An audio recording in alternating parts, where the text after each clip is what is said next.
ইমন ভাই কত রেসপন্সিবল একজন ট্যুর লিডার। ইমন ভাই আমার পেজের মধ্যে আপনার নাম্বারটা দিয়ে দিব, ঠিক আছে? দেখেন এই যে পানিতে নেমে গেছে, আমাদের সাথে সে খুব ভালো একটা সাপোর্টিভ ছিল, খুবই ভালো।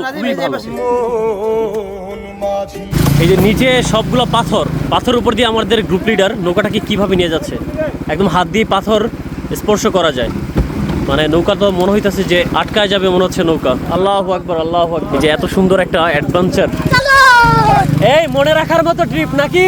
ইয়েস। এই যে প্রবাহ এত বেশি, এই যে দেখেন এখানে একটা দাঁড়াই আছে, নৌকা যাইতে পারতেছে না।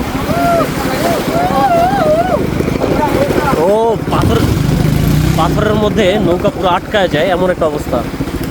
আল্লাহু আকবার। এই যে কত বড় বড় পাথর, মানে এত একটা অ্যাডভেঞ্চার একটা ট্যুর এই বান্দরবন। আমি এর আগে সুন্দরবনে গিয়েছি, কিন্তু এতটা অ্যাডভেঞ্চার ওইখানে ছিল না। যেমনটা ভয় ভীতির একটা মানে অবস্থা ছিল, আবার এক্সাইটমেন্টের অবস্থা কোনো দিক থেকে কম ছিল না।